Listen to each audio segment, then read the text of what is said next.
Hi, this is what depression means to me. Day, who knows, because I've been putting it off. I'll figure that out later. I didn't necessarily feel inspired to sit down and do this one. I felt a little obligated, because it was a project that I said I was going to do, and life and things just got a little busy. And I sort of put it aside, which is not something that I necessarily want to do. It's not something I don't want to be the person who starts things and doesn't finish them anymore. That's not who I want to be. So in the interest of that, here is a video. I think that's a big part of my depression, actually, is the fact that I often, like, my depression, what's the word I'm looking for? Like, it smothers my creativity a little bit. It really does.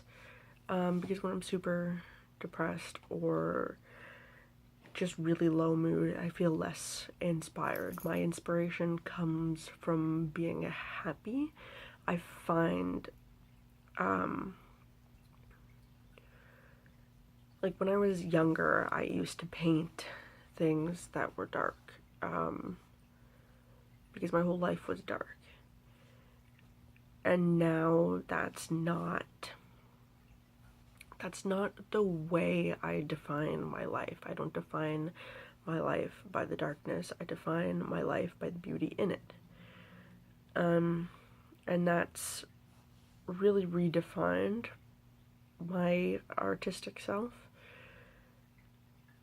And I think I have to find a way to re-enter that darkness as an artist, and use art to pull myself out of it, which I haven't yet been able to figure out, mostly because it's an idea that just occurred to me. Yeah, I'm struggling as an artist. I mean, that's really what I am, what I define myself as. And I'm an artist of many different mediums, as most often are.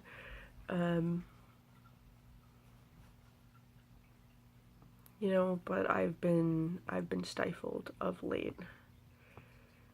Mostly, I think, because, there's been a lot of, like, self-reflection and moving forward and all this sort of stuff lately. And it's been hard for me. Moving forward, ending old friendships, moving through, as I shared in one of these things before, like, I saw my ex for the first time in, I think, like, 4 years, and that wasn't really hard for me. It just brought up a lot of, like, why sort of questioning. Like, why was I so blind?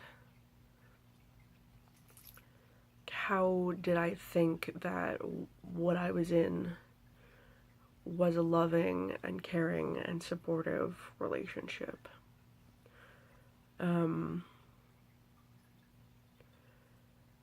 And it's really, I'm actually a little grateful that I saw him, because it's brought up, like, a new line of questioning for me, and some things to sort of think about.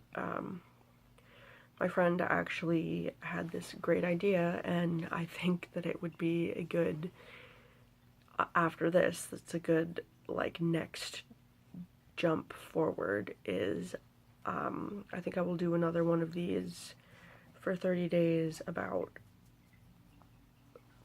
probably anxiety, but maybe addiction. I don't know, we'll see. And then I just sort of, I'm dreaming up doing a, like, mental health segment. Instead of, Jesus, my cats are fucking crazy, if anyone just heard that. Once a week, maybe twice. I don't know, we'll have to see. And bringing on people from different areas of, like, work with mental health, right? Whether they're people who actually suffer from mental health problems. Ask them questions like how they've overcome, what they've done, like what is their experience with whatever issues they have. Bringing on people like doctors, like social workers, support workers, therapists, like all these sort of people. And I would sort of like the theme to be more people that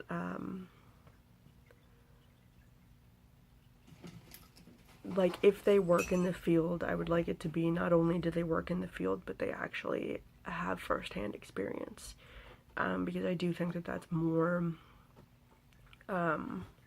powerful that way. Like, I work with a therapist right now, and, like, he has a lot of the same background as I do, and I think that's why the therapy is working. I really do. I've had a lot of other therapists who, like, I had nothing in common with, who I may have really liked, but, like, nothing really came of it. I feel like I've lost my place where I was going. Yeah, but anyway, so I think we're entering the last week of these What Depression Means to Me videos, and I know I covered before that I've been a little bad about doing them this week, and I think last week too. And I'm gonna try and be better for the next week. I am going to my grandmother's house this weekend to help my parents pack up her belongings, because we're moving her to a, like, assisted living community. And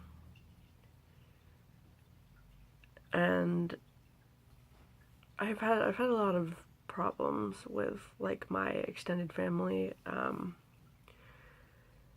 Not all of it is their fault. Some of it is, like, because of my, like, addiction problems and mental health issues. Like, just, I wasn't very good at being, no, I don't want to say that. It doesn't sound right. Like, I did the best I could to be the granddaughter that I could be. And I spent the last, like, year and a half, like, getting better, treating my mental health, treating my addiction, like, all of these sort of things. And I think my grandparents are and would be very proud of me. And I think right now I'm just nervous because my past experience is, like, going down there is never awesome. Like, it's never like a good thing. And I don't think this one's gonna be great either, given that, like, we're packing up her house, and that's hard for anyone. And, like, she's leaving the house that they lived in for I don't even know how long, but probably like forever, like since forever. But you know, that's sometimes what you have to do. With grandparents, with parents eventually, right? And just know that, look, like if I have to take time away, all I have to do is say I need time. Just don't bother me. And that's one of the benefits of actually talking about mental health and like what's going on with you, with your family, and with your friends, is that then they understand that, like, if you say like, look, I need a minute or 10 or an hour, then they understand, as opposed to you just sort of like storming off or whatnot. Because I know that that's something that I used to do, is just sort of like just take off, and then people would chase me, and then I'd be like, get away from me, and like, and I think that's really what keeps that whole like crazy image going, is not talking about it, right? If you're just giving everyone no explanations and acting like emotional, angry, like I often do, like cry for what seems like no reason, like if people don't understand, like that seems crazy, right? And that's the problem, is the non-communication. Like the more we talk about these things, the less weird it seems, the less off-putting it is. All of these things, we just need to speak about these things. Yeah, I think that's really been the main message of all of this. And you know, the reason why I'm doing this in the first place is to help me get my thoughts out about what's going on, to help me start a dialogue. Like, I really don't care if anyone sees this. Of course, I want, like, the whole world to see it, but I really don't care if anyone does. Because this is about me taking baby steps for myself, to help me open up the dialogue, to help me open up the lines of communication that are going to help me help other people, and have helped me the last year help myself. I have a very open and honest relationship with my parents, and I share a lot about my, like, mental health struggles with them. Like, I'll like go over to their house and be like, so and so told me I need to put the drink names on the receipts, and I almost started crying, and like, I don't know why. And just those really simple things. It doesn't have to be the super heavy stuff. Like, it doesn't have to be like, last night I sat alone in my apartment and cried all night. Like, I mean, yes, you should be sharing those things with someone. I know I would, like, with my therapist and stuff, right?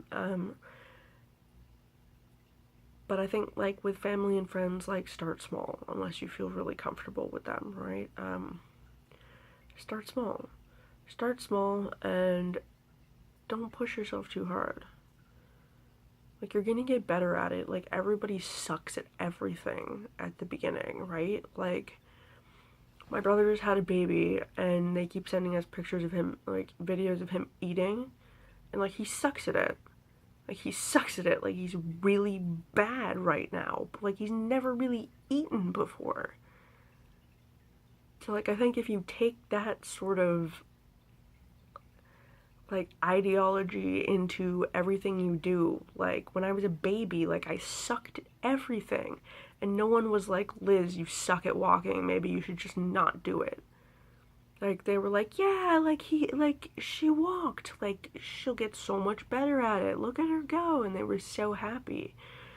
I think that's the ideology that everyone needs, is, like,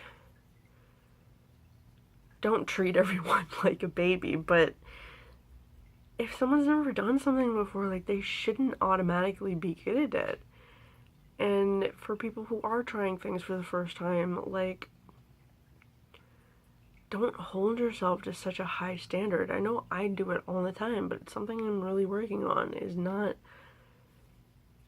like, baby steps. Like, I'm supposed to go to the gym, and I'm really, really dreading it. Like, I just want to die. And I've come up with the idea that, like, so next week I'm gonna go to my gym, and I'm just gonna, like, sit in the sauna for half an hour and, like, walk around and, like, figure something out. Maybe order a juice from the juice bar and just, like, try and get comfortable there, because I have to know the environment. I have to reintegrate myself into it.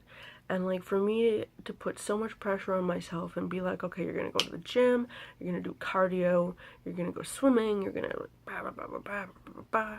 Like, it's unrealistic. So next week I'm just gonna go and sit in the sauna for half an hour, and then I'm gonna treat myself to a juice. And then later that week, I will go back to the gym and actually probably work out.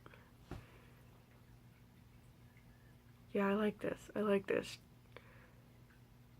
Treat yourself like a baby when you're learning new things. You're not supposed to be good at it. Wow, for really having, like, not been inspired to do this at all, I feel like I did a really good job. Got some good thoughts out, good ideas out. I like it. Alright. Catch you later.